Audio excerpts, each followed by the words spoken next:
It's junk food, man. It's so easy. Junk talk is junk food. It is. For the soul. Yeah, we're crossing. Cool. And we're rolling now. Sweet. This was with Aidan. Yeah, buddy. What's happening? Hey. Yeah, we'll go this way. And I find that the audio picks up best if when we're on the trail, if I'm in front. Cool. And yeah.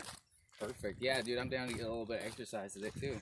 Yeah, that's what I love about this. It's like gets you moving, gets you outside. I like doing these things with movement because, like, especially walking, like you're activating the left and right hemisphere of the brain. So your creative side with your rational side, and you can have, like, I don't know, the conversation just seems to flow better. It does. Like, walking conversations, they really, I never knew that about, like, the left and right side of the brain, but yeah, the, like, low level physical stimulation and seeing, like, continuously changing scenery, that always kind of prompts thoughts for me. Yeah. Here, I'll go in front. Oh yeah. Down into Narnia. Narnia. There you go. Yeah, so the left and right brain, there's this really cool TED Talk of this neuroscientist who had a stroke on the left side of her brain. So her entire left side of her brain just shut down. Wow. So only her right side of her brain was working, and that's the non-linear side of your brain. So Creative side, right? Creative side, and there's no separation. Things aren't put in boxes. Everything's, like, connected. You see everything as one. Wow. But if you were like that all the time, you wouldn't be able to function in this world. Right. So you have the left side to kind of put things into categories. Right. Survival. Well, yeah. I mean, the limbic system plays into that too, which is below both hemispheres. But yeah, I definitely. But it also helps with progression of humanity, because it's like, okay, we need to go 1 + 1 times y equals whatever, and your left side needs to, like, you know, put those things in categories so it can solve problems, right? Right. And create new things, using the creative side as well. So they kind of work tandem. But the problem is that she noticed is that our culture is so left-brained, Right. like almost out of balance. So having those daily practices where you can engage your right hemisphere and get in the creative side and see that, yeah, you are this, like, separate being in your meat spaceship in this planet, but you're part of it. You're connected to it all. You're synergized with it, whether you're aware of it or not. You're both. You're both things. You really are. So it's really powerful TED Talk, man. It makes you cry. It's like what she gets into. I think I saw it a long time ago. It's ringing a bell. Yeah, I wish I remember her name. I think I vaguely remember it. I think she was, it was so long ago I saw it. I think she, like, was describing when it happened too. Yeah. And it was like this really crazy, like, psychedelic, like, trip based on her brain, like, shutting off halfway. Yeah, it was, yeah. Yeah. It was, I remember that. And total trip. yeah, exactly. And which is cool, because, like, that just shows that you can access that sober. It's a natural part of you. Yeah. Yeah, yeah. You just have to know how to access it, like through meditation or walks. I'm on a big old meditation kind of thing right now. Oh yeah? Not like I don't like, this is a thing too. I also almost have a pet peeve for, like, taking meditation, like, too seriously. Yeah. You know? Yeah. You know, that becomes its own, I think, trap, or kind of like. Well, your ego attaches to it, right? Yeah, exactly, precisely. I meditated for 2 hours today. Higher point. What did you do? Exactly, man. Like, I find myself sometimes in such a weird situation where it's like, on the one hand, I consider myself, for lack of a better term, a spiritual person. But boy, that label, man. It's loaded. A lot of loaded words. Loaded, man. Like, the way I see it is, it's just like being open to reality. You know, that's kind of how I see it, because there's so much going on that's, like, not in your face, you know, obvious with that, you know, left side of it's the left side, right? That's the more restricted one. Is it, or is it left side? It's crisscrossed. So the left brain is connected to your right hand, and your right brain's connected to your left hand. So that's kind of like why I have all my jewelry or whatever on my left hand. It's like the creative side. Yeah, right. And it helps to remind me too, like, oh, you know, creative art, me too. Well, expression. You know, it's weird. It's so funny, because my first tattoo was on my left side. I wear my wristband on my left side. Yeah. And I'm right-handed, it's almost like this feeling where I'm trying to like balance it out. Yep. Yep. Exactly. I think we do that unconsciously. Like I didn't purposely put all this stuff on my left hand. It just feels better over here. Yeah, exactly. That's so great. That's so crazy. I've never heard of anyone else bringing that up ever. Yeah. Yeah. That's interesting. That's just where my brain goes. I get weird. Totally. Me too, man. All the way. All It's like the way. I always like find these weird connections. I'm like, is this a thing? So me, dude. Yeah. So yeah, that whole like with the spiritual label, it's funny because I've considered like, ooh, should I become part of a spiritual like community? Like, but every time I look at a group of people, I have the most spiritual thing for me is this kind of situation where I'm just like in nature walking and talking to somebody. Yep. That's like, that's where I'm at my best because I see groups and like their ideas and their philosophies, and it feels like it always like inherently, and this isn't true. There's, I think, amazing spiritual communities, and I'm not saying anything bad about them. Yeah. I'm just saying it's difficult for me because it's so much unknown that I love all these concepts of, chakras and reincarnation and, like the satsang, your spiritual community, all this stuff. I love all that stuff, but whenever I get close to somebody who's like really in that group, and it hasn't happened too often, and I'm just putting a bunch of labels on here to like go for it, downplay, like everyone's cool and there's no hate. Flow with it, baby. I've noticed some things where people are really into it, it becomes like it does get into your ego again, where it's like, I'm a spiritual person. Yeah. And then you're like, and I heard this amazing term for it, and I'm like, oh my God, that's it, which is spiritual materialism. Whoa! Whoa! Yeah, I was like mind blown, dude. Always truth in the irony. Yeah, exactly. And so it's like the people that, like again, with meditate really hard every day. And, I really... Most people don't go that hard. I sweat when I meditate. Yeah, exactly. And I don't know if you're really taking it seriously. And I'm... Well, it's funny because our egos are attaching to that now, right? Right, like, exactly. Then it becomes a competition. Yeah, now we're in the cycle. It's a slippery thing, man. No, it's good though. I mean, it's good to be aware of. Exactly. And so, again, no disrespect, no hate, none of that. But I always find like the purest, thing for me is like one-on-one conversations or being alone. Mm. Even just being alone. Amen to that. There was something you said on your last podcast. I don't remember exactly how. Is it the vision questing, the walkabout? Yeah. Well, you were talking about this, like, you were feeling like you're not, if you get into it, not ever really completely alone. There's like a presence. Yes. That internal, exactly. I call it the divine spark that lives within. Yeah. And that, I usually feel that the most when, one, I'm in a place in my life where things are not going totally perfectly, so I'm actually open. You and everybody else, brother. Yeah. So like we all have that in common. It's just like hamster wheel. Yeah, let's get it. What's the next thing? Like, boom, boom, boom, boom, boom. Yeah. I love that. It's great to be in that kind of flow state of life where you don't have to like when you're riding the wave. Riding the wave, baby. Exactly. That's all good stuff too, but I guess one benefit of those difficult moments, which again, pandemic, it's a window of opportunity in a way to, if that's the one thing I do get out of meditation, because again, I never try to preach it to anybody. I did at the beginning. Oh my God, years ago when I first got into it, I was like, oh, have you tried meditating? This is the worst. Literally, like, oh my God. The most cringe. Eye roll. Such cringe, dude. You get the eye roll. So this bad. Guy. Like trying to get people to get, like, exactly. See, you see how that was my spiritual materialism? That's why it's a huge pet peeve of mine. Mm-hmm. This little dude. He's like a little mole guy. He's just chilling, man. Oh, what's living his best life. Oh, dude. Yeah. No way. Yeah, dude. Can we find him? He's right here. I don't know if... Oh, yeah. Yeah. Oh, that's awesome. Dude, I've never seen him, like, this much out in the open. Yeah, he was right on the path. I was like, be careful, dude. Watch out, buddy. Oh, nature. So cool. I know. I don't think I've ever actually really deeply, like, walked these paths, too. These are cool, man. Oh, yeah. This is my church. Exactly. Every morning, man. Exactly. I've been blessed with this pandemic because this is my front yard. Oh, I know. Yeah, It's I feel totally I feel crazy, I feel man. guilty, but it's true. Like I've been benefiting from this. Dude, you know what? Like, I get the whole, feeling like guilty thing, but at the same time, this is the life that you shaped for yourself before this happened.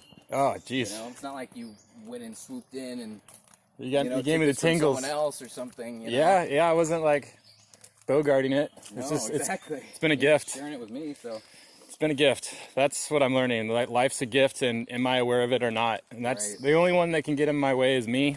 With I think we're all given so much. We just have the choice to like, are we going to participate and see it or not? Right. And everyone has their different path, and it's like, is it a little bit of it? I think it's set before us, and a little bit we play with it and can create within it. But I think a majority of it is given. I think so too.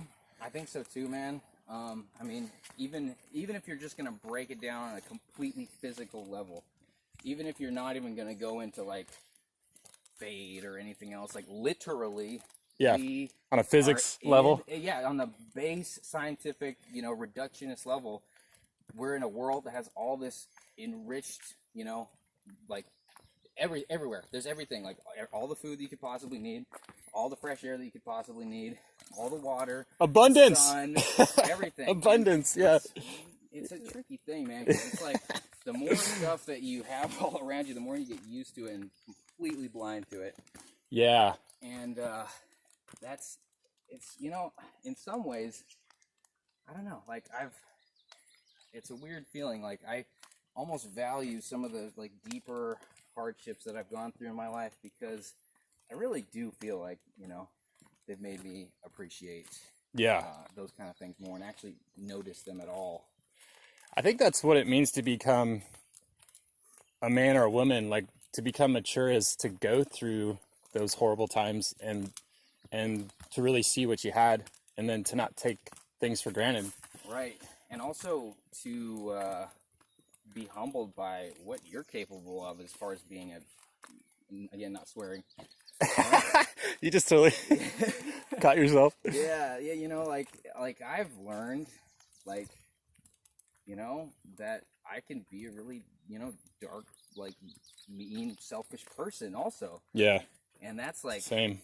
Very humbling because, at times in my life where it was easier, I just always thought like, oh yeah, I'm just a totally good guy, Mm-hmm.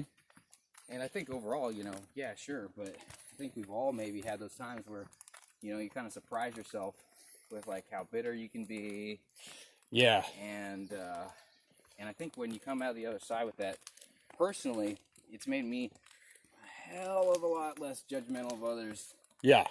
Like a majorly less amount. Yeah. I remember when I was... Poison oak, right, by the way. Oh, thank you. I remember, when I was younger, even probably the time that I was working at Tree to Tree, that, I don't know, like, I think this is most people when they're younger, but I kind of thought I was more, I don't know, not on top of things, but I think just like, it was easier for me to look down on other people, I think. And, I don't know, Why do we do that? Why do we look down on others? I think it's like, I think it's a pretty deep question. I think, there's the standard answer, where it's just an easy, quick fix for your ego to put yourself up. I think that's the main thing. But, I think that why you do that, even deeper into that same answer, is more interesting. Like, what's that comfort? How's that a comforting feeling to have any kind of negativity? Why is that comforting? Like, so that's similar to that junk food, like. Right, exactly. Like we were talking about right before you started rolling, how the ground rules for the podcast about not being negative, like not talking bad about other people, which I love that. I like the idea of the maneuver around the boulders. Yeah, put some safety boulders in the river. Yeah, well, it leaves everything completely open with just some areas to go around. Yeah. Which is great. But how, talking trash or just complaining about life in general, or similar issues that you have with your friends, how that's just the low-hanging fruit. It's just like if you have nothing to talk about and you're sitting around, guaranteed you will be able to maintain a conversation if you guys are complaining. There's an endless list, dude. Maybe it's a way to connect in a cheap way, because like we're all insecure, and so I notice sometimes when I'm around somebody, it's like, oh, what do we talk about? I feel awkward. Oh, let's talk bad about somebody else too, so we feel that we can connect. We're in on this together. That's totally what it is. It's that like natural us versus them mentality. Yeah, dude. There's tiny tribalism. Yeah, there's this thing of talking about being like things that are natural. Yeah, good, but I think it's like, let's raise the bar to be supernatural, like rise above our like just kind of animalistic nature into our supernatural, like communing with that divine spark within and going to like a higher level. I think that we all want, not like higher, like above other people, but just above the muck of a less weighted level, like without that muck on you. Exactly, without it on you. How you naturally would be without all that. Yeah. So I think we all have the potential to spend majority of our day in that supernatural state, but it's our choice. And again, self-compassion, like I still, that's the work, right? Like I'm not good at it, but I think that's a good aim. Like I try to create habits in my day where it gives me more opportunity or access points to get into that state. Like this podcast, for example, like the fruitful conversations that come out of it, I'm like, oh yeah. And then I listen to it again, I'm like, oh yeah. Because you forget, right? Isn't it the wildest thing that you learn all these amazing life lessons from amazing people, and then you just slip into forgetfulness until you get reminded, and then you go, oh yeah. Yeah. Like that's so like almost mind blowing, How did I forget about thinking of things that way? It's because our brains are like, what is it, 300 to 1,000 words per minute, it thinks. And and apparently it's like 90% of it is repetitive, useless, negative chatter. And so you have to be really careful about where you allow your brain to go. So you almost have to like tame it like an elephant, like you do, man. But I think, or it's tricky. Like taming it is almost a little too aggressive. Yeah, right. I was just gonna it's you don't need to be combating your own mind. It's like, are you gonna give in and continue down like this path of least resistance, or push yourself and get some exercise out of your mind and push it down this harder growth path. Well, I think it just depends what your focus is. Like, what are you putting in front of your mind? What you put in front of your mind is what it's going to pay attention to, because the mind just wants to eat up everything, right? Like, it wants to analyze and take in everything and, like, process it. And so, like, you really can't shut that off, but you can choose to, like, point it in a direction. The mind diet. The mind diet. Yeah, man. It's so good. And so, like this, like, being out in nature is, like, doing so much good mental health. Some healthy eating. Healthy eating, yeah, dude. Real quick, can we circle back to meditation? Because definitely. I think personally for me, like, it's been a journey, meditation, the whole concept. And I think where I'm at with it currently is that it's whatever works for you to get you present. Yes. So it could be like driving your car. A lot of people like just drive around the lake. Like I have a friend who, like, if things are going south in his brain, he's like, I just got to go for a drive around the lake. And then he puts him in the moment and he can, like, just be in a better state of mind. 100%. That is why I don't own a car and why I have a motorcycle. So yeah, for you, it's the motorcycle. For me, it's running, and so, like, what is cool is, like, each person gets to create their way of like a tool to get present. It doesn't have to be this, sit this way, breathe this way. Exactly. It's like, because then you're, like, focused on that, and then you're taking yourself. Extremely limiting box. Yeah. Extremely limiting if you think of it too rigidly. Yes. Yeah. Exactly. Because then if you think of it as something like fun and it's a playful thing, it's like, then you're apt to do it more. Like, even with like strict like sit down mindfulness meditation. I remember like Alan Watts. He once, I think, said, I used to listen to a bunch of Ram Dass, Alan Watts lectures, all that good stuff. Yeah. And I remember he said, what was it? He said it should be a medicine, not a diet. Mm. And I guess that's just one way of thinking about it. Yeah. Like personally, I have a certain amount that I have a certain time. It's like 4 days a week. Then I just do it for 15 minutes. For me, that works. But I like that idea of, again, it's like, don't, force yourself to do this thing if it's not what works for you. I do think that anything that puts you in, of the present moment is a type of meditation. For me, the one thing that helps with just sitting down with the whole mindfulness, focus on breathing, that thing is a good tuning fork for me to see where I'm at, because I've, fully given up on like any idea of like clearing my mind. Like that is, maybe for a few seconds, but just the whole, oh, that's what came up. Oh, interesting. Okay. Yeah. Oh, that's what came up. And then it gives me like a barometer of like, okay, I need to talk to this person. Yeah. Yeah. Like, okay. That stuff bubbles up. Yeah. Like fix my diet a little bit. Yeah. Like, all right, these things. And then I find if I actually do those things over the next couple weeks, then it does become a little quieter, a little more chill. The things that pop up are less stressful, and so it's like a intelligence gathering for like what's a good idea for me to do. Like that's great. It's like a redirect. Like it's like a compass. Exactly. It's like, oh, I was off course, but I didn't know I was off course until I found my navigation bearings here. Like it's a delicate compass that has to be pretty still for me to like see where the true north is. Yeah. And then what is that true north? Like who creates that? Like what is, you think that's something that you create on your own, or is that something that you just innately know, or the divine spark within show you? Like, I think that all that is true. I think that all that definitely is true. It's a yes and. Yes and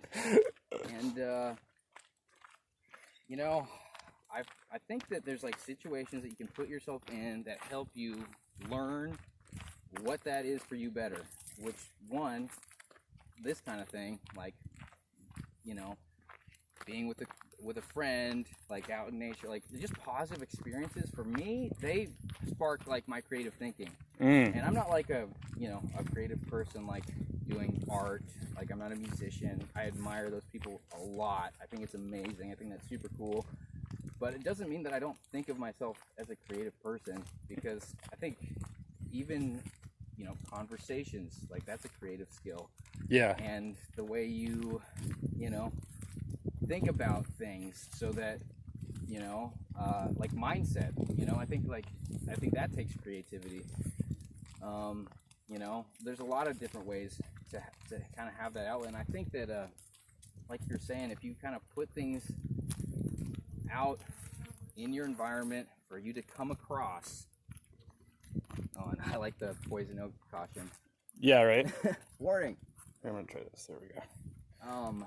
I think it's almost like, you gotta like build a scaffolding for your life. Like, all right, this is like what I'm gonna have around me to spark like good thinking and like good, mindset. Like working out or having a hobby or having a passion. I don't think, to get to the broader answer, man, I don't think there's like any simple direction or best path at all. I think there's 1,000, and that's what makes it difficult. There's a ton of them, man. There's a ton of them, and it's like paralysis through analysis issue. Yeah. Like, there's so many good paths that it's like, oh man, like that's one of my issues, is like committing to things. Yeah. That is, because there's so many options. It's so easy to think of what's a good thing to do, but it's like commit to it, like enough to actually like get something out of it. I think it's like there's a lot of work that, it's not like, oh, I'm just gonna think of doing this, I'm just gonna have this cool mindset, but without putting, I think, we're like work animals, we're like, what is it always, what do they call this, like a workhorse, like we're like a dog that needs to be run. If we don't push ourselves and stimulate ourselves just on the most basic physical level, personally for me, same mental issues, dude. Yep. Mental problems. Yep. And it's kind of like, what, are you serious all of life's problems and like all this complicated philosophy and spirituality and this all the deep pain and everything, all I need to do is work out, go for a run. Yeah, it could be that simple. It could be that simple. And it's insulting and It's embarrassing. I love you, man. That's so accurate. Like, what? It's insulting. My pain is more important than that. You know, my existential dread is Yeah, the kid. Yeah, really? That that is awesome. You mean that's all it took? No, I need some crazy. Oh man, I was gonna bash some stuff. I decided not to. Oh God. Because I mean, whatever works for whoever is important. Well, hey, you know, I think playful, like honesty, is different than coming from a bad place. Yeah. Like, Well, okay. Well, I can put it in this light because I've done the here. I'm gonna actually every 30 minutes. Yeah. Just from a playful standpoint, like you're saying, I've done the thing like, oh man, my life's so upside down. I need to go to Colombia and do a week-long retreat and do all this stuff, vision quests and stuff. And yeah, maybe that would be awesome. I'm sure it would be. But yeah, like just running through the trail is like, I'm treating that as a vision quest. Right. And I think like if I was going to die tomorrow, you know, that scenario, like if you died tomorrow, what would you want to leave the earth to know? Mm-hmm. Like what gift would you offer that would be, you know, some wisdom?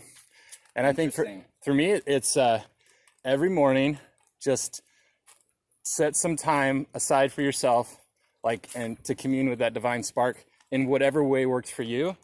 Because you're like, when you wake up, you're like coming out of a different dimension, and you're like, okay, I need to get into this one. And if I don't find that stride as soon as I can, like the day just is in a funk, man. Right. So like for me, it's like a run. I take my pocket journal. I get some visions for the day. Like usually it's like 3 things. And then the day is filled with all these unexpected obstacles, but then I have those 3 things that I go back to, like, no, I still need to take care of those 3 things. And it could be simple as like paying this bill or calling an old friend or, be sure to clear up that misunderstanding with whatever person. And no matter what, like those 3 things, I need to make sure that they happen. That is helpful for me in a few ways, because my one thing I do not have down is like morning routine. Yeah, it's so important. It's so important. And it also is a little, I think it's hard for everyone. Yeah. It's especially a little bit of an obstacle for me because I work graveyard shift and I get off work at like 6 a.m. Yeah. And then it's tricky. I'll go insane if I live like that on my days off. So I just like make myself not sleep enough like the next day so I can like switch it back like 5 hours, you know? Mm-hmm. So instead of getting up at 3 p.m., I'm getting up at like 11. Mm-hmm. So it's all over the place. But I think that practice, you know, being embedded in that sort of chaotic scenario could help stabilize things a bit. And I also really like the idea of, you know, I have like a to-do list, you know, thing that I will write out for the day. Yeah. I even had, you know, coming out to be with you on that list. Awesome. I feel honored. I never put things like clear up that issue with this person, or like more like, again, it's kind of reminding me of the right versus left brain thing. Mostly it's like go here, pay this, work out, like very like rigid, you know, physical reality type goals, versus like I just that thing you said about like having it on your list to like make sure you talk to this person and like say something to them. That's a nice way of thinking about it. You know, that should be on a to-do list too. Well, to not put any parameters on that to-do list, like really just being open to whatever message comes, and I invite it and ask it, you know, like right. And it has to be coming from a place of love, or it's not on the list. Like I think love is the universal law of everything. I mean. Just through my own journey. I could be wrong, but so far I think that's the jam. I agree. And if it's coming from that place, it's like, okay, I'm going to follow that. And really it's like 10 minutes is really all, for me, all it needs to be. And self-compassion too. So like if I miss a morning, it's like, well, I could start my day at any point in the day. So it's like, instead of like 2 o'clock being like, oh, well, today's shot. It's over. You can just be like, okay, well, I'll just start today. I'll do my little vision quest and let's go. Like no excuses. Like, let's do this. Like, it's so juicy to give into the day's shot. I get to be grumpy now. Yeah. Like, I'm bad at that. Like, if I'm in a bad mood, man, like I've gotten better at it, but I just, I can find myself being like, ugh, like, this is how I am now. I'm just going to have to deal with it. It's almost like being a martyr to your own, like, negativity. Oh, interesting. That's a cool way to put it. It's like, oh.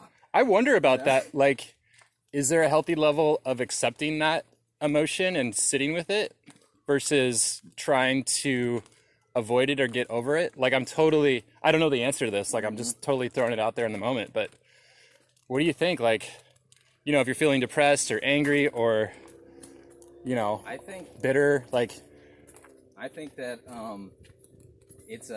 they're like a combined answer with that. I think that to get over it, personally for me, ignoring it and like just brushing it aside, that's personally doesn't work for me.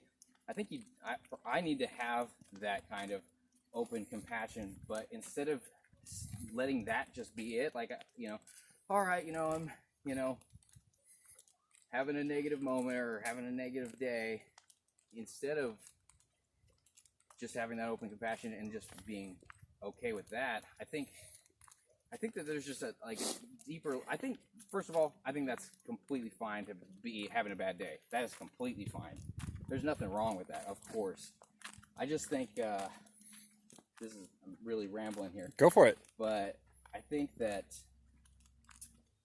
giving into it and kind of juicing it and there's some sort of like energy, anger, frustration energy that you can access, and again, it comes back to like that sneaky, feeling, like how when you see, like, maybe like broad examples will make it more clear. Somebody who's just a negative person and somebody who is more chilled out, happy person. It's not that the negative person started off completely different than the positive person, right? And the more positive person, it's not like they don't have bad days. Yeah. So I think it's like, are you gonna let it, are you gonna slip down that hill and not put in the effort to regather yourself? I don't know. That's a really tricky one. It is tricky, isn't it? I think I feel like if we figure this out, we'll know the secret of life. Right, exactly. That's like the biggest thing. Yeah, because like that's my thing is like, the wave or the undefeatable negativity is going to come, and I don't know when it's going to come, and I won't know the way out. And then that in itself gets me down, and it's like, oh, it's hopeless. You know what though? I do think that there's a way of thinking of it that I've heard people talk about that rings really true, which is that some of it's just weather. Some of it's just a cloud, and that cloud is gonna pass, like literally. Yeah, like this too shall pass kind of stuff. Yeah, it's like traffic. Oh, there's a jam. Like, but guess what? I'm gonna get to my destination. There's things that are out in the world that are, because guess what?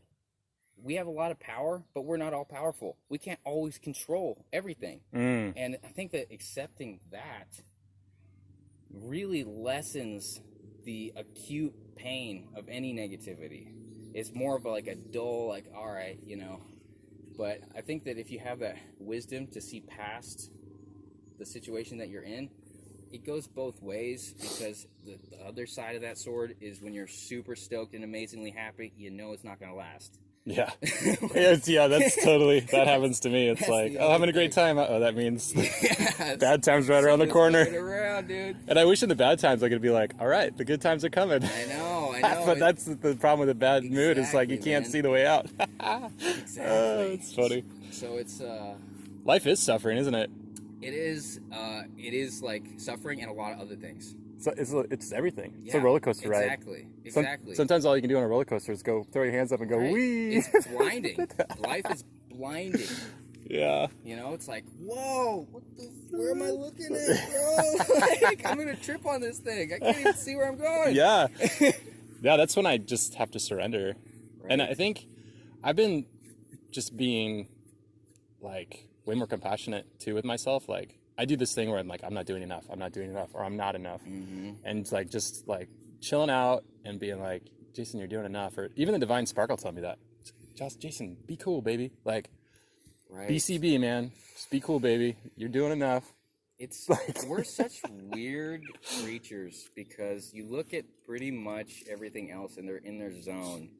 I mean, I guess we don't know technically, like, if animals are spending time worrying about this kind of stuff, but I don't think it's on this level. Yeah, we get pretty existential, don't we? We get very existential. Some more than others. And me, number one.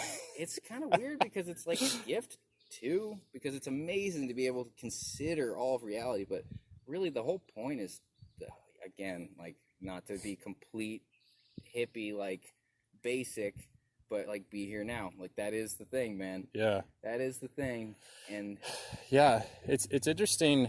They talked about Ram Dass and Alan Watts. I haven't said this on the podcast yet, but I did a major journey with Ram Dass and Alan Watts and all that stuff. Like hours and hours and hours of YouTube lectures and going down the rabbit hole. Straight up, dude.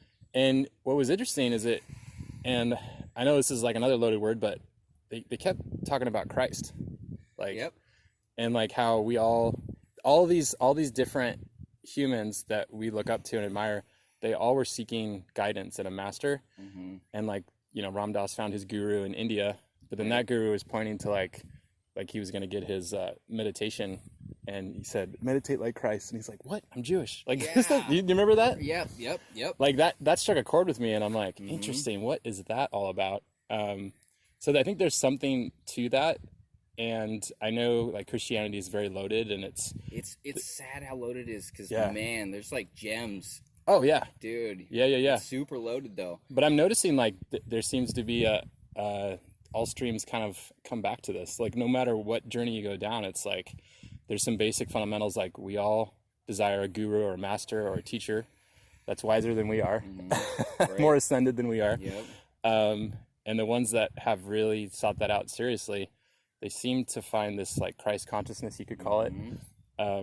Everyone has a teacher, even those people. They're just getting closer to the source. Yeah, and then that's why I go back to the divine spark that lives within, is because, you know, you look at Christ's teachings seriously, and then these other people that have sought things out in a serious way, they seem to come back to like commune within that divine spark within. Right. So it's like, I'm like, okay, I think I'm gonna go for that. Like definitely. Me too, man. Like I will say that if I'm gonna look at things on a long-term scale, I'm a lot more comfortable with myself than I used to be.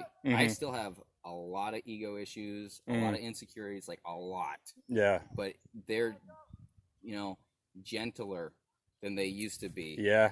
They're, you know, it's like, that feeling's familiar, but it doesn't sting so bad.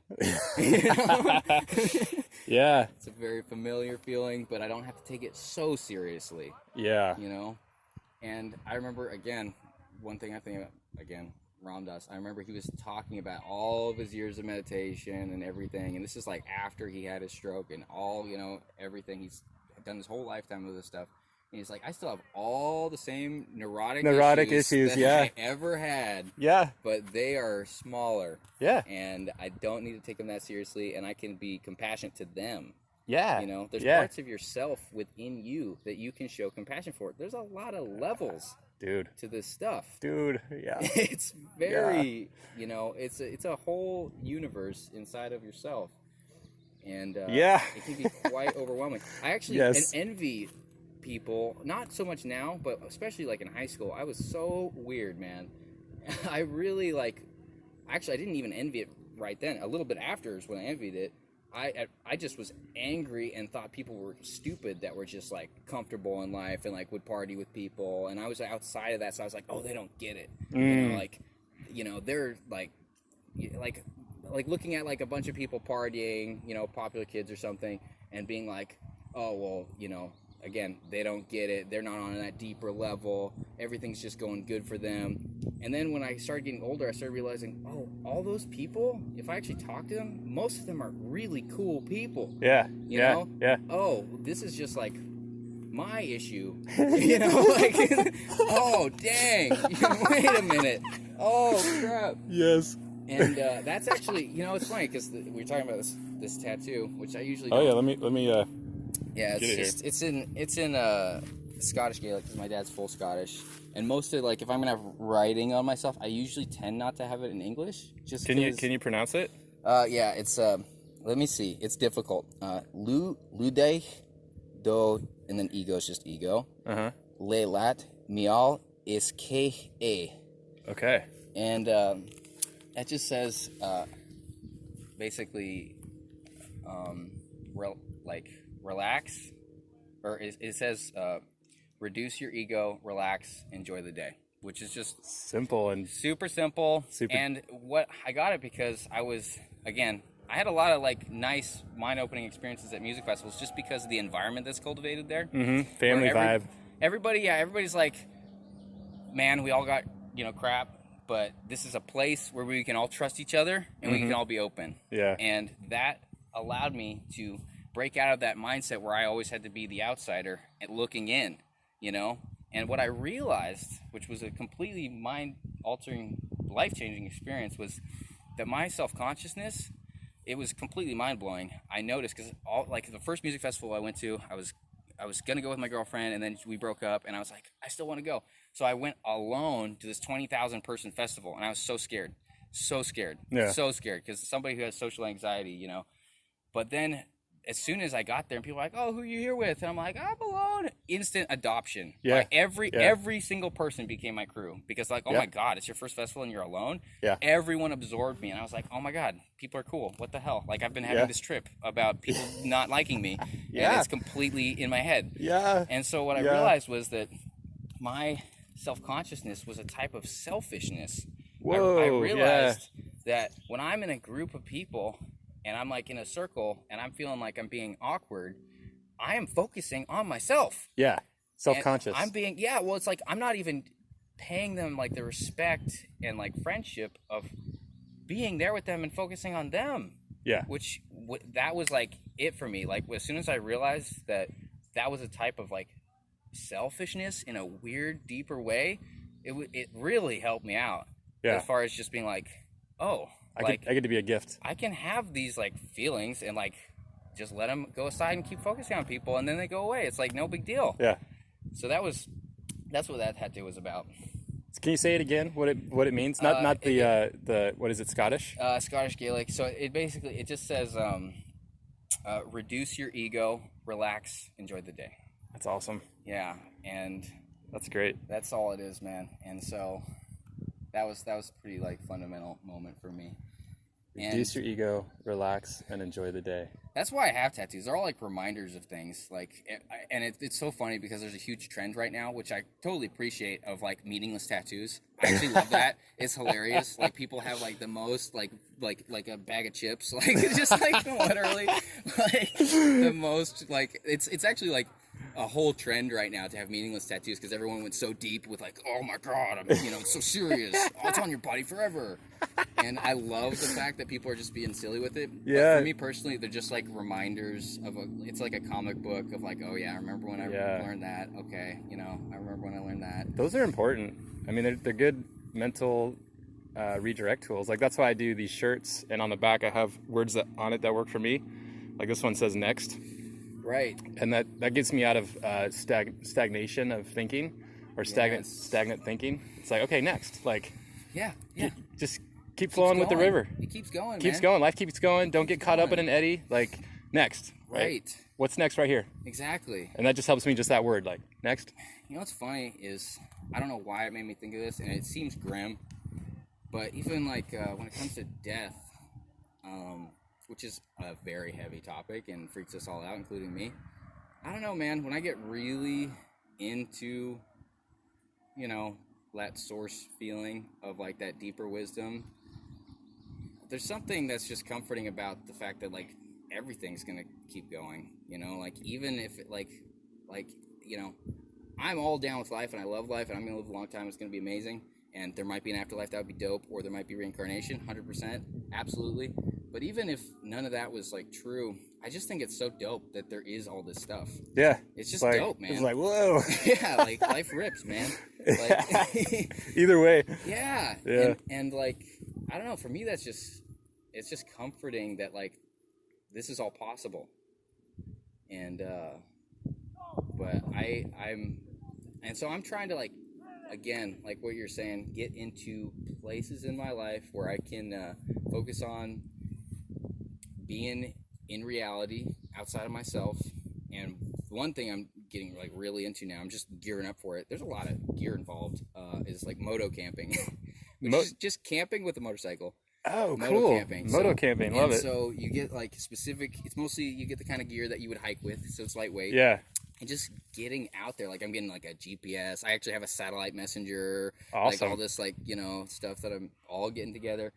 And again, is it necessary? I could probably learn all this stuff like here with you now, which I am. Yeah. But the idea of getting out of my bubble is extremely attractive to me right now. Getting out of your bubble, like my routine bubble, my physical bubble, my mental bubble, all those bubbles, you know, like I pretty much go to work, especially right now, because a lot of my friends are, again, respect, 100%, it's all good, being very strict about this, you know, social distancing, which I respect that 100%.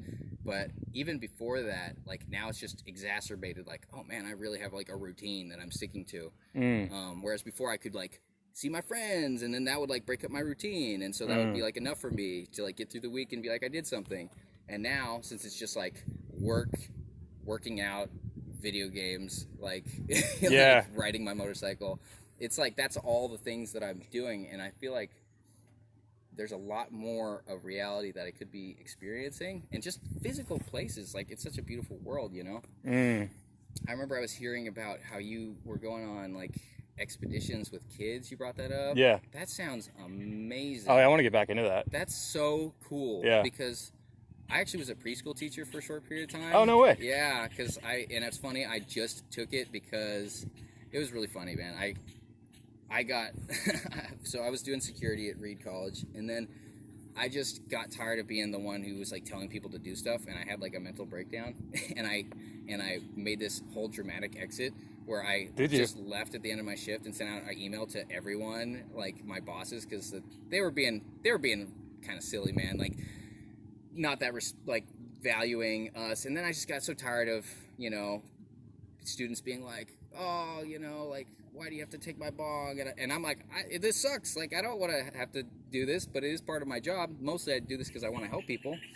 But I just got like tired of that. So I was like, I'm not doing that anymore. And I just quit without any exit plan. And I was like, oh, okay, what do I do now? So I got like this terrible job at this car wash. It was like the worst, which was very like good reality check. Like, why would I quit my good job? Yeah. Like, what the hell, I've been there. dude? I've done the same thing. Yeah. Why did I do that? Like, I'm gonna be the dramatic like exit and like, oh my god, here I go. Yep. Wait a minute. Oh my god, I had it good. Did I just shoot myself in the foot? Exactly. Yes, I did. I had it really good, man. I think, yeah. And then, but it was cool. So part of that desperate thing is like that job was just too bad. I basically like I actually had a heat stroke and went to the hospital because they were so psycho that they wouldn't let you sit. You couldn't take breaks. If you had tattoos, you had to wear like long sleeves, and it was like 105 degrees. No way. Yeah. What? So it was just psycho. Never use Eco Car Wash. I'm sorry. Like, everyone thinks it's great because it does use like eco-friendly stuff. Is that where you had the heat stroke? Yeah. Was in the Eco Car Wash? Oh man, I again, negativity. Let's not go down that road. But it happened. But they have major issues. At least when I was there. So my friend was working at a preschool, and he just got me a job there. I took it out of complete desperation. Had no idea that I didn't want to do this. I was just doing it because it was a job. Yeah. And then the most crazy thing happened, which is like I was working with basically infants to like 2.5-year-olds. Wow. And it was the most mind-opening experience ever, man. Because when you're a young adult, you've just spent your whole life becoming an adult. So you're very not focused on kids. You just got out of that phase of your life. You're like, for me personally, I was just like, kids are kids. Like, it was like a category. Yeah. You know, I was like, oh, you know, they're loud and, you know, they do things, you know, like they're cute or whatever. But I never, as soon as I started working there, it blew my mind how much they were all completely unique people with full personalities right out of the gate. Yeah. I was like, oh my God, this is insane.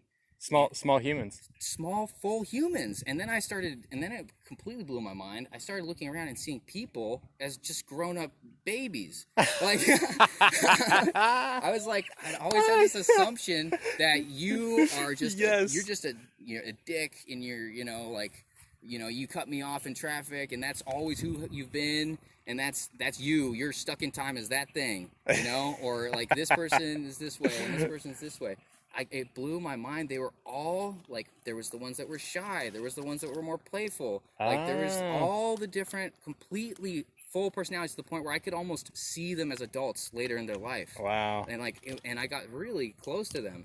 Oh, it's profound, man. And I only did it for like 6 months, but it completely changed the way that I saw people. And yourself. Yeah, like, I'm a big baby. Totally. I'm a big Exactly. I need to take care of my baby self. Exactly, man. Well, I think that's what it's all about, is like well, I don't know about disassociating, but like just seeing yourself as you are, and then like kind of, I guess at times, seeing yourself from the outside looking in, like setting yourself up for success. Like I think that's taking care of yourself. Like, oh, I need to have my morning time. I need to have my runs. Like, exactly, man. I'm doing that for my like just stability, like stay balanced in this crazy world. Like, it's funny. Like, I had this one time where I was getting really into like seeing things this way, and started realizing that, we are one thing, in a sense that we're having this continuous experience. Like there's a sensation of what it is like to be right here, right now. Like that's consciousness, right? And in that sense, we're one thing. But there's so many like layers to yourself, and I've sort of like, through all those processes, all those things that we're talking about, you start to realize, okay, like there's certain parts of me that I like can have compassion for, like it's another person. Yeah. And in a way that almost makes it easier for me. Yeah. I go, oh yeah, like that's a part of me, like that's okay, Yeah, like, yeah. That's all right, man. Like, comfort yourself, like not in a weird way. I guess it is weird, but it's not. Yeah. And it's funny, like it's funny how that, like, a friend of mine, I was getting really into that stuff, and he's like, you're only one thing, right? And I was like, well, that's true. That's not really like the wavelength I'm on right now. I'm kind of figuring out some other stuff. that's cool. But at the same time, I feel like there's levels to this stuff. But again, like, this is the kind of, I really, I try not to, tell people how it is, or go down, like, I love these kind of conversations, but people have to be open to it, like it was like that thing where I was saying, when I first started meditating, I was trying to get people to like meditate. Like, so painfully cringe, dude. Like, everyone's on their own journey, and I just thought I found like the answer, and it was this whole thing, and I think that's just part of growing up. It's funny, once I started this podcast, like, you notice patterns and themes, right? And one that keeps coming up is play. Like the importance of letting yourself play in the world. And I've been toying with that. Toying. Yeah, right. There we go. Like when I'm in a difficult situation at work, up in the trees or whatever, because sometimes your nerves kick in because you could be in a precarious situation. Yep. Or people are watching you and you get self-conscious. Oh, yeah. And then I just give myself permission to play. Like, hey, just play with this. And then then I like execute it in a weird, ironic way. Like, I do really good, quote unquote, but I'm not trying to do good. I'm just playing, or giving myself permission to play with it. Right. And then that leads to execution. That's such a important point, man. That is so important, and I forget that. This is one thing like my jiu-jitsu coach, would bring up, which is people learn the best when you're playing. Yeah. Learns the fastest when you're playing. Yeah. So, he would like try to cater an environment so you're not, they're pushing you, but it's not like so far beyond your limits that you're like, oh my God, freaking out. That kind of thing. Yeah. And also, if you can turn life's challenges into a game, then they're a game. Like, just like that. Yeah. And then it's a challenge that is something to be overcome, and like a fun challenge. And to, I wonder yeah. what it is as far as like what that mental switch is. It's like taking something that is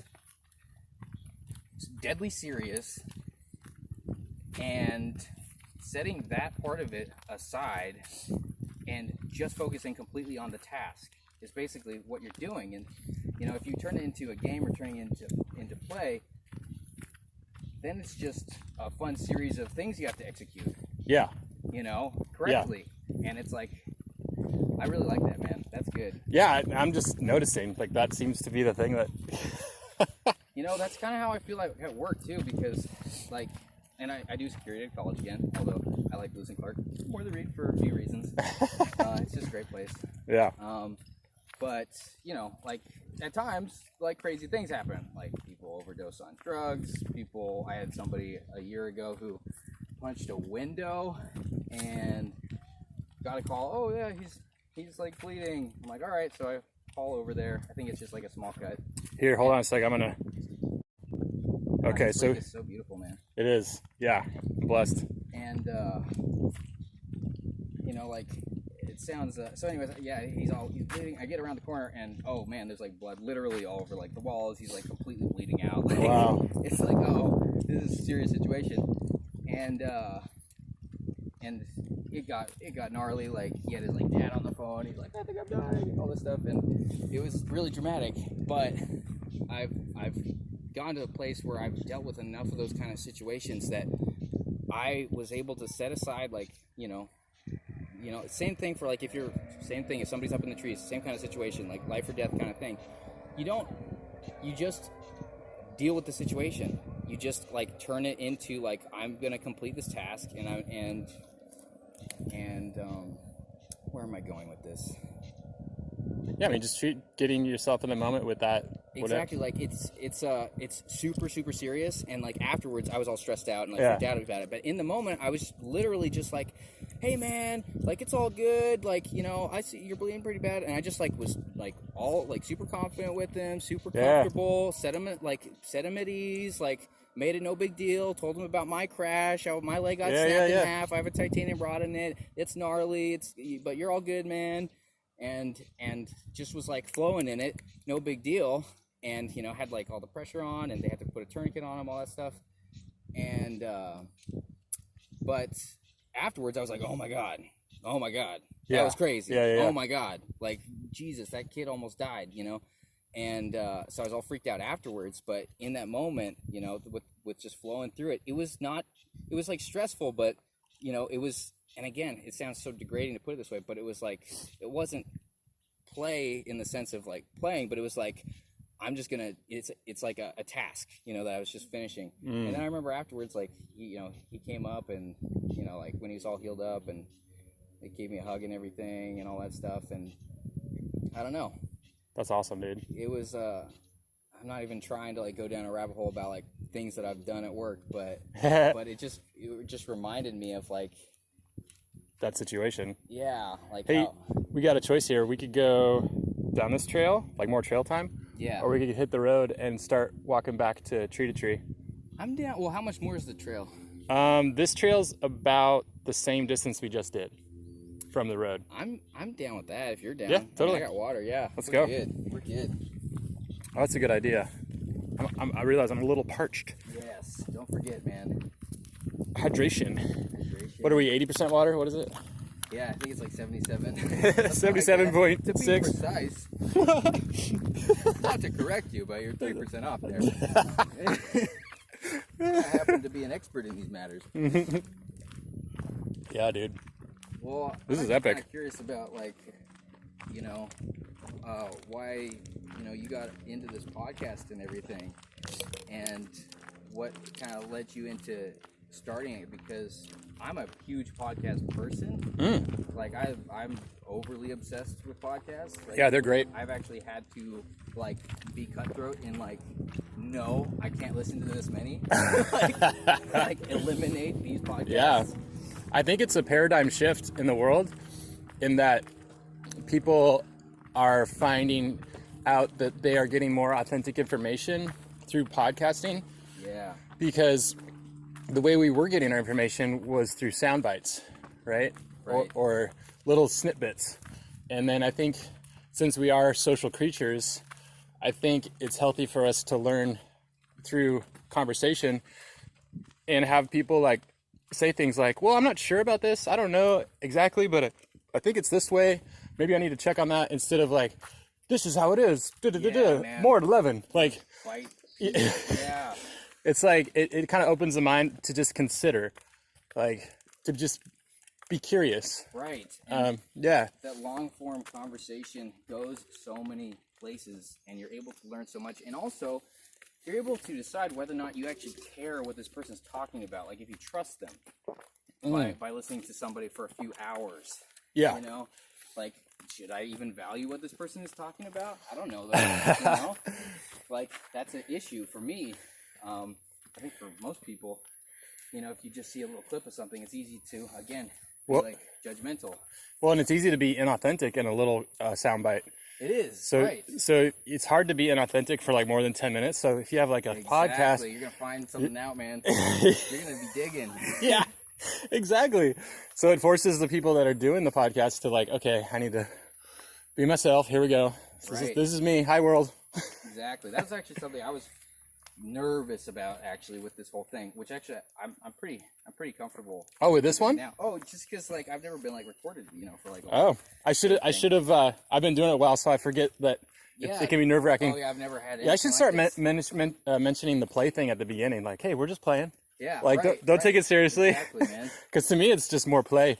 Right. No, and it's actually, I think it's good because it's like a nice little challenge to overcome. To just, you know, be yourself. Like, I'm completely cool with it, but I was like, oh, dang, like, on a podcast, okay, all right. Yeah. Well, I think, too, is I don't take it seriously. I'm just keeping it fun. Right. And I think that's important, because if I'm like, you got to be on my podcast.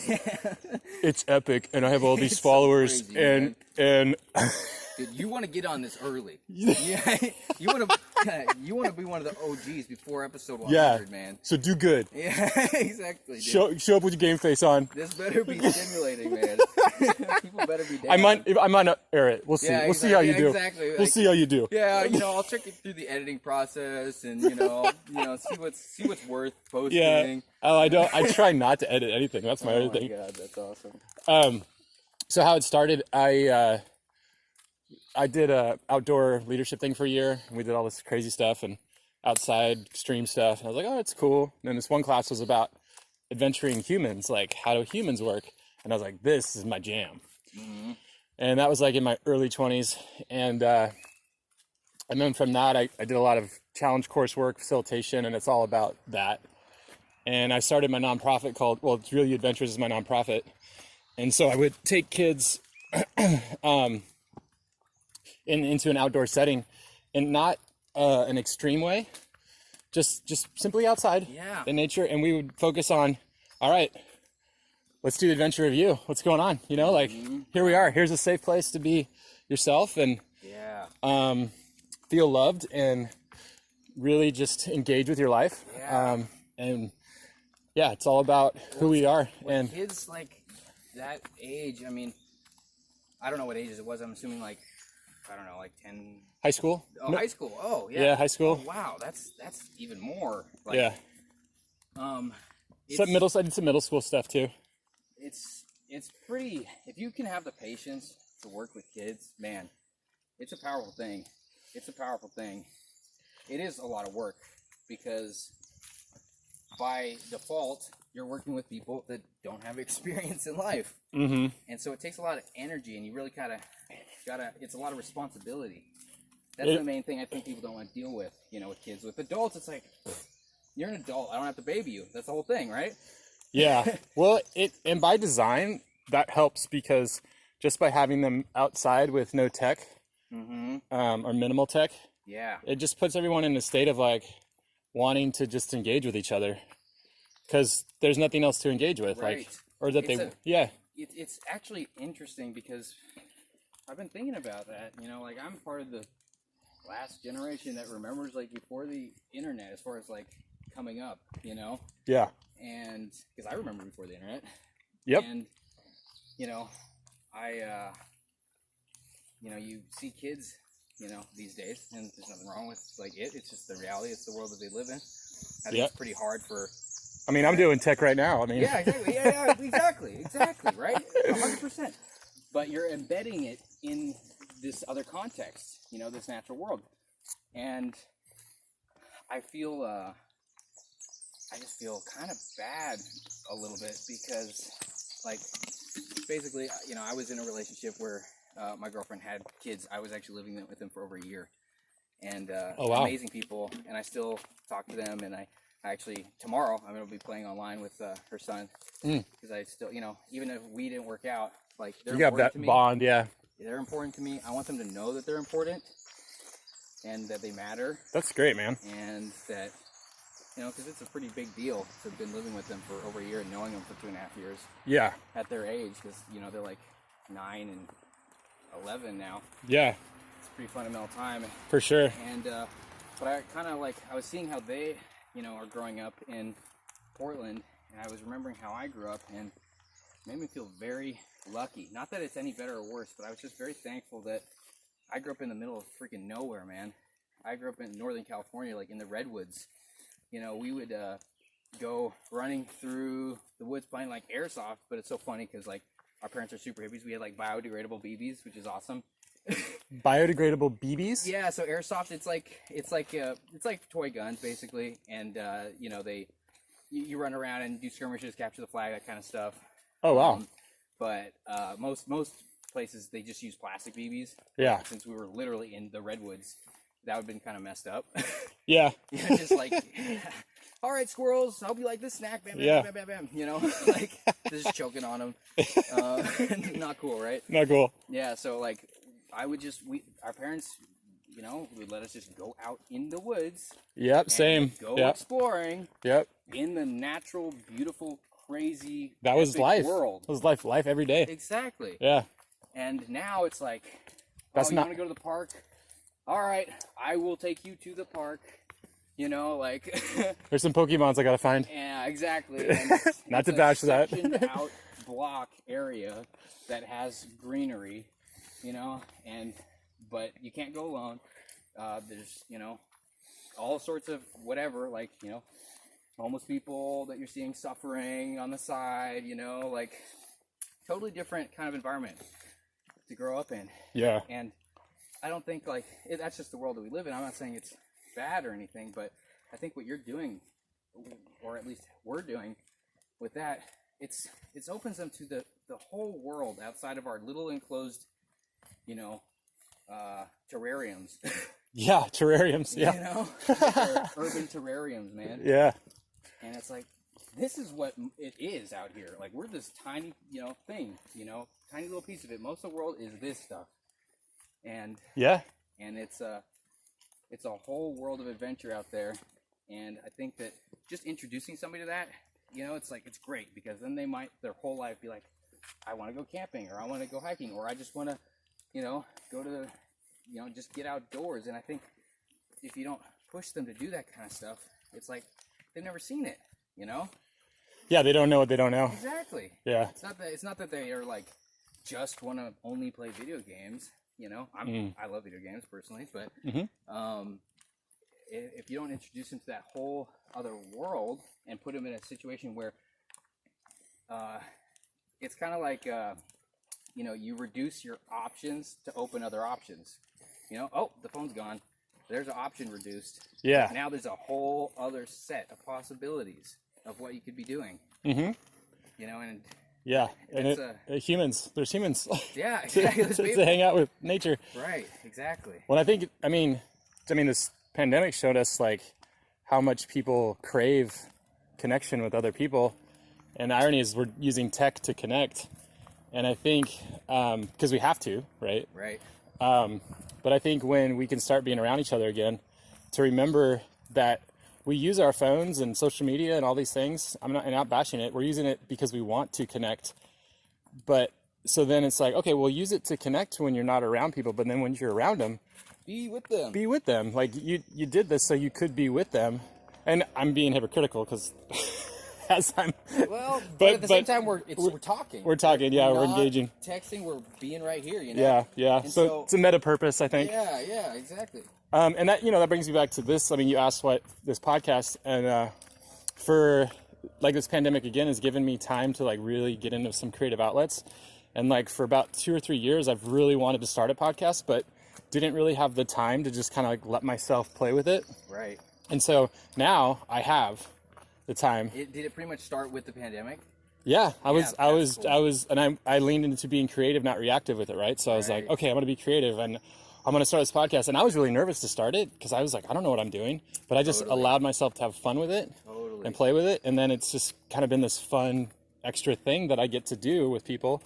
And it's just been like a lot of times, like we chatted, or I think of somebody, and it's like now, like before I was like, well, what are we going to do when we hang out? But now it's like, hey, you want to be on my podcast? Yeah, it's like, I think the brain wants like an activity. Totally. So it's like an excuse to hang out with somebody. Yeah, man. And also an excuse to have a long ass conversation. Yeah. A long conversation where I'm sure that if we went on this same walk, we would have had the same conversation for sure. But it just even sparks, let's go for a walk. Yeah, exactly. It gets the ball rolling. Yeah, and that's why I honestly think it's like, there's some courage and bravery involved in you like starting to do this, and I think that's really cool, man. Yeah, I'm letting myself fail with freedom, fail with play, and what drives me is just the joy of doing it. So even if it's not quote unquote successful, I win because I enjoy every second I do this. Something that I heard that was so cool, man. And I'm not an artist, I'm not a musician. I don't do any art, quote unquote. But I heard on this podcast, so much good information from podcasts. So much. I learned. Yeah. That's like the majority of my input. Same, now, dude. I'm an audio visual learner, so totally. Yeah. Instead of reading, I get so much more out of listening or seeing. I just download it quicker too. Totally. And I don't forget it. I don't forget it. When I hear somebody's voice, it has more weight. It has more flavor. It has a texture that is going to embed it in my brain. Totally. And make it meaningful. Dude, totally the same way. That's how my brain works too. It's not just me reading words. Man, there's nothing against reading. I just know how my brain works. Like totally, me neither, man. And I used to force myself to read more, and I know how to read. Like it's a skill. Yeah. But I get so much more out of podcasts. So this, they were talking about, like what makes art valuable. There's, this painting is worth $2 million, and this modern art, sculpture is worth this much, and here's my personal art, that I put all this work into, but I'm not famous, and it's amazing, but I can only sell it for $50, kind of thing. There's such a variety, right? Yeah. Of like what is the value of art, and this person has said that the value of art is in how it transforms the artist making that piece. Whoa. And I was like, whoa, dude, grenade, dude. Yeah. Mind grenade. I was like, that is amazing. How it transforms the person doing the art. Yeah, working on that piece, that process. How did that affect the artist? Huh. That 100% is the value. There's all sorts of like tertiary values that you can. I was like, that rings so true. I had to stop and write it down. That's really good. Wow, that is cool. What does tertiary mean again? I think it means like, and I'm not an expert, but contextually, I think it means like another path, like another branch. I think it means like a side path. Okay. I think that's what it means. Yeah. I do like not a know. Tangent, maybe. Yeah, I think that's what it means. Alternative meanings. Yeah, right. I'm pretty sure something like that. But yeah. So I was like, oh man, that is a beautiful thing.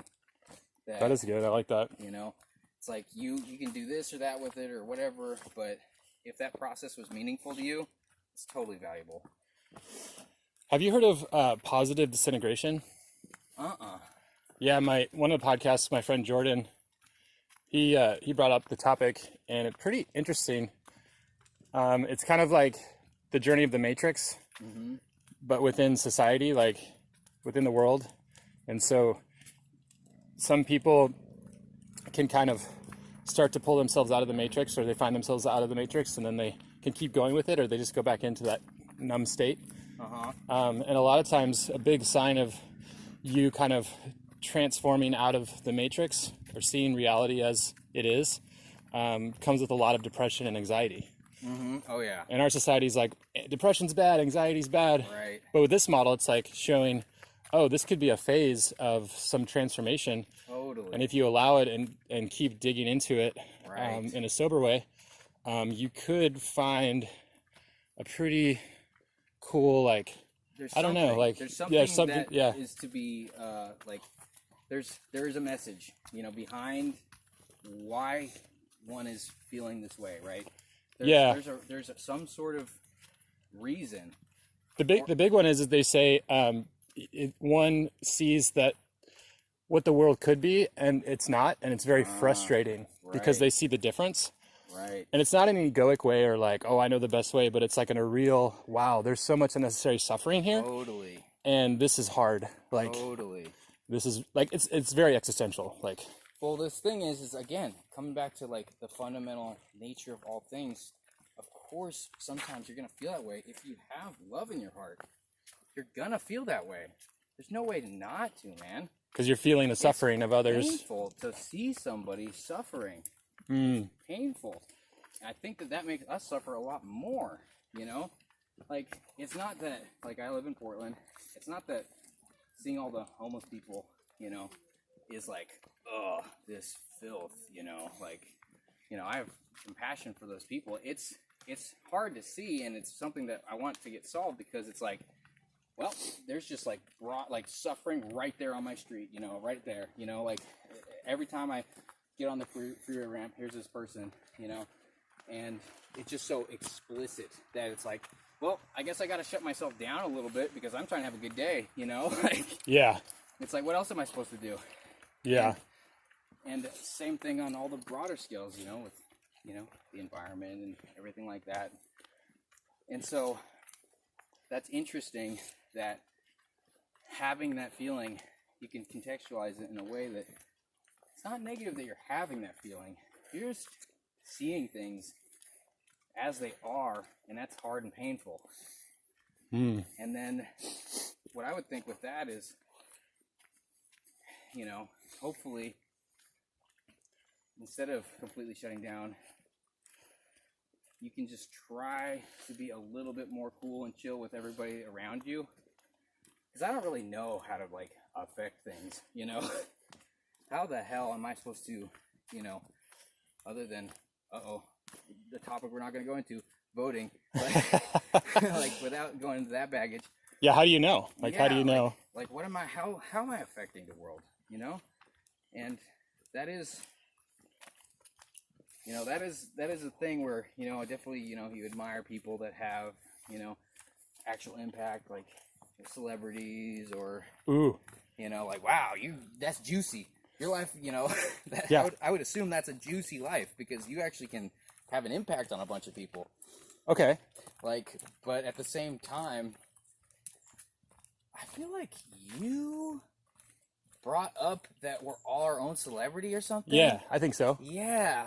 Like years and years ago when I was there. Yeah, I remember that conversation. I remember that, man. Yeah, I totally remember that moment. I remember that. And that is so freaking cool, man, because it's not about, like, fame or clout or anything like that. It's like, I can just be the best version of myself. There's nothing holding me back. Yeah. Kind of mindset. And that's, you know, what's funny is I hadn't thought of that in forever. and it just came up with that. I love it. Actually, when I think of you, I think of that conversation we had. Yeah. Yeah, I was going through kind of, some major, deep kind of contemplation on myself and others. And I was thinking, like, I think, like what we were talking about, like, I think everyone's a celebrity. They just don't know it yet. Right. And, like, we all want to see that celebrity self. Right. And be that celebrity self. Totally. But it doesn't mean you have to, like, you know, meet some kind of standard of what a celebrity is. No. It's just like, who are you? Like, we want to see. Just like, having a conversation with somebody and, like, you know, having a connection or, like, them laughing or anything like that. That's all the same thing. It's all the same thing because it's like, you know, if you're sharing a space with somebody like right now, you are a celebrity to me. Exactly. Literally. That, My yes. whole attention is on you, man. There we go. You're the same. Vice versa. All my attention's on you, Yeah. man. No, you're a total celebrity. Yeah. That's hilarious. That is totally it. We even got the camera now. Yeah, exactly. Full on, dude. Reality TV right here. Yeah. No.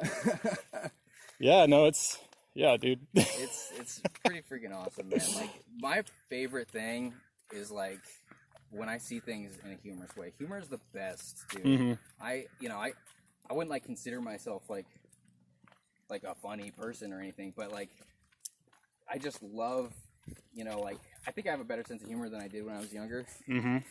And God, I value that so much. Like, yeah, it's important. Happy Geese. Geeses. Geeses. Gooses. Yeah, what's the plural of goose? Geese. Okay. Oh my gosh. Man, dude, I have not even been out to this lake in years. It is so cool being out here. Oh yeah. You went through 2 accidents, motorcycle accidents. Yeah. What do you think your big life lessons were with those? Yeah, man. Like, it's interesting because it's that whole thing about, where people talk about, oh, they went through this hard thing and I'm thankful for it. Yeah, man. Like, me too, actually. It's, so the first one, somebody pulled out in front of me and the bike went down. And it was actually kind of a almost funny experience where I went down, the bike slid into the car or whatever, and I'm like, oh, I'm good, I'm alive, all right, cool. So I try to get up, I step on my right leg and it goes completely sideways. Oh. Like, oh, whoopsie. Oh, that leg doesn't work. No pain involved at all. Wow. The amount of adrenaline, none. Wow. Zero pain. Wow. So I'm like, okay. I better get out of the road. So I'm hop on one foot, get over to the street. Was it nighttime or? It was daytime. Daytime, No, okay. I was on my way to jiu-jitsu, and so I sit down the curb and I set my leg down, and sure enough, of course, it goes up because it doesn't stop at the ground, like it just. And so I'm like, okay, it's totally broken. So, by the way, pro tip: if you have a serious injury, it doesn't hurt to maybe play it up a little bit, because I was so chilled out about it that the firefighters did not believe that my leg was broken. Wow. I was like, dude, hey, you guys got put in a cast. It's totally broken, man. And they're like, okay. Because I was like not screaming and crying, And so they did, but they're kind of like, oh, this kid, like, yeah, whatever. And it's funny. They left me in the hospital, like, on this like stretcher for like 25, like 30 minutes. And they're like, and then this nurse came out. She's like, okay, yeah, I heard you had like a little bit of a spill. And, you might have hurt your ankle. And so we're going to x-ray you. I'm like, oh, actually, I snapped my leg in half. She's like, okay, because it wasn't like protruding out or anything. Yeah. There was like no external wound. Like, all right, well, hopefully you'll just be able to go home tonight. And I'm like, all right. Like, yeah, hopefully. T-minus 15 minutes, you're going to know different. She comes out, she's like, oh my God, you need to get into emergency surgery right away. Yeah. That's what I was trying to tell you. Yeah. You're just so nice and happy-go-lucky. Yeah. It. I was just like, yeah, my leg's broken. I promise it is. Like, I saw it go sideways. Like, and anyway, so it was actually. I'll tell you what though, it was funny when they set the. I'll get to the major point, but it was just funny when they set the bone. Have you ever had like the amount of pain where you'll either like cry or laugh? Like, it was so interesting because it was so painful that I just started laughing so hard. Wow. Like the whole time they were setting my leg, I was just there like, why are you laughing? I was like, it just hurts. It was just a weird experience, man. Yeah. So anyways, get the surgery and my leg's like, I'm on crutches. There's a titanium rod in there. And that first one, it gave me a lot of space to learn how to surrender, because that I was not able to do things on my own for a while, and I couldn't drive, I couldn't ride, I had to use public transportation, I had to kind of, limp around everywhere. Everything was really slow. It slowed my life down majorly. You'll learn patience if you have to take public transportation, man. Yeah. Like, so it taught me patience. It also scared me away from riding for a while because it was such a reality check. I was like, what? No, the whole, oh, this only happens to other people. And so I was like, well, that period of my life is over. I don't get to, do this anymore because it's this dangerous, right? Yeah. And so that was my mindset for a while, and it was really sad because I love to ride. And then about a year, maybe a year and a half went by, and I was just missing it way too much. Like way too much. All of my young memories, because I've been riding since I was 17, never really had a car. I've had a few cars, but they were for short periods of time. Like the nostalgia like came in, like the weather was getting good, and that would usually mean I was going to go exploring somewhere I'd never been. Doing that in a car is kind of, it's not the same. It's still cool, but not for me. And so I was like, all right, I'm gonna get crazy and bite the bullet and get another bike. And I was so stoked. I was so incredibly freaking happy to get a bike again. And on top of that, I got like my dream bike. It was like way more powerful, way more awesome. Triumph Speed Triple. And I was like, hell yeah. All right, well, that was my one time. I'm good now. Yeah. Everyone says you have to go down once. That's what they say. Yeah. So I'm like, all right, got that out of my system. I'm a little wiser now. I'll be a little more careful. It's all good. So I'm, living that life, having a bike again. It's awesome. And this time, I was on my way to work, and it was at nighttime, and it was raining. And I'm just it was literally like a quarter mile from my work, and there's an intersection, and it's one of those lovely Portland intersections. They have the craziest intersections in Portland, dude. They're like, there's actually a map, like there's a Reddit post that I saw that showed like Portland intersections, and they're the most absurd, like crazy, like modern art, like what? It was what? Like 5 different things coming in one way, and like 2 other like side things. Anyways, so I remember literally seeing this person who was waiting to make a left turn and thinking, well, first of all, I remember I was riding, I was like, man, I'm really like, this was only like maybe 5 months after I got my bike. I was like, I'm really in tune with riding again. I'm super good. Like, I'm super like, connected to this bike. This is awesome. Like, I was literally like, I don't think about that stuff very often. I was just having these thoughts at this moment. I was like, man, I'm super on top of it. And then I see this car, and I think for like half a second, I'm like, I wonder if they see me, And so, but I'm going like, 40 miles an hour, and they have the turn signal on, and they're currently waiting like they should be. Because that second, they just pull right out in front of me, and like it was just enough time to be like, oh, expletive, Yeah. And hit the front of the car. It's such an interesting feeling too. Like when something like that happens, it's on the one hand complete disbelief, and on the other hand, like I don't know how to describe it, but you're like, yep, this is happening. Yep, like, here we go. Absolute disbelief, but also like, yep. Yeah. And so I'll go flying over, go into the bushes, hit my head. So for a second I blacked out, just for a second. These little flies. Yeah, what are these? I think they're gnats. Yeah. And but I remember it was so funny because I got up, and luckily I was wearing full gear. Like I've always been pretty good about that. I remember getting up, and instantly my first thought was just like, my bike, and I ran over to it. And it was still on. I was like, I better grab the key. And I'm like limping over, and I'm like, my bike. No, my bike. Like that was my 100% focus was on my bike. Yeah. So I go over and turn off the key. It turns out it was just this young 20-year-old girl who was on her phone. She completely didn't see me.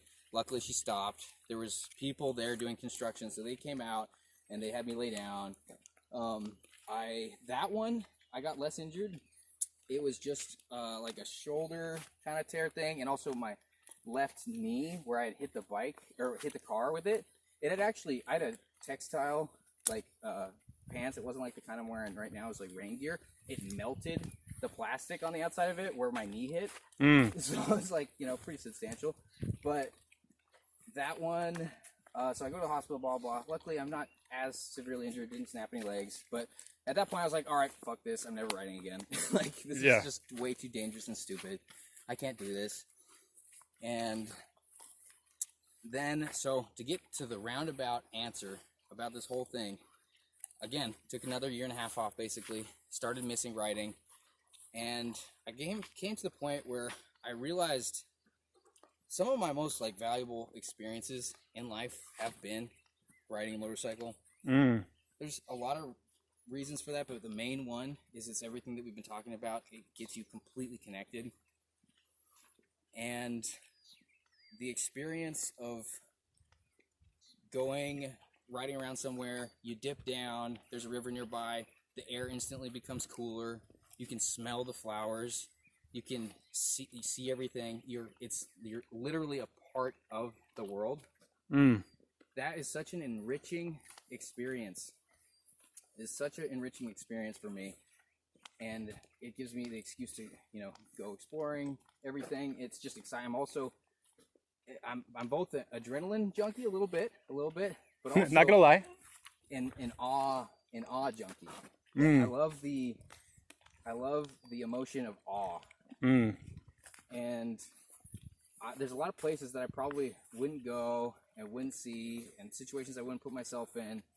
I know that for a fact. Like when I've had a car, my life just got dulled. It just, again, personal experience, the way I live, it was like I just lost a huge part of myself. And so again, I was like, okay, I got to do this. And I sold my car and I got another bike. Doing it. I got another bike, and knock on wood. Now I have legitimately gotten smarter about the way I ride. When it comes to places with intersections, I keep it slow enough so that I can make emergency, maneuvers. When I see somebody who's getting ready to take a left-hand turn, I flash my brights at them a bunch, which always pisses them off because they think that I'm telling them their brights are on, but all I'm saying is I'm here. Yeah. So there's a lot of little techniques I've done, but the truth is there's only so much you can do. Yeah. There really is. There is only so much you can do. Here, buddy. All right, go. One more thing. What? Oh, say your last thought. Oh, yeah. But the main point is that every single day, I have a fun day. No matter what. Hey. No matter what, I have a fun day. No matter what. And people are like, you're crazy. You don't have a car? What about when it gets cold and wet? Dude, I love it when it's cold and wet. I love putting on all my crazy freaking gear and getting all, it's like, it's an adventure. It's something to overcome, That's great. So it just makes my world more tactile, more fun, more exciting. It means that when I get home from work on a super rainy day, that was like a miniature adventure that I just made at home. Maybe there you go. That's, and every for day. me, that's so valuable. Like I need that kind of stimulation. So cool, man. That's pretty much why, man. I'm super stoked about it. I personally feel like I'm not gonna get hit again. I think 2 times is a lot, but it's like lightning, right? My backpack, like when it's raining now, I wear a reflective vest. You might have noticed my backpack was like super crazy bright. Yeah. That way people don't rear end me. But I'm freaking happy riding, man. I love it, and it's super valuable. So. All right, dude. Well, I'm getting eaten alive, so let's do it. We're gonna close this up, all right? Yeah, but yeah, I appreciate it, man. It's been fun. We should probably hang out for a little bit. Oh yeah, for sure. Up there if we can. Yeah, I'm just gonna stop the podcast, but yeah, we'll keep chilling.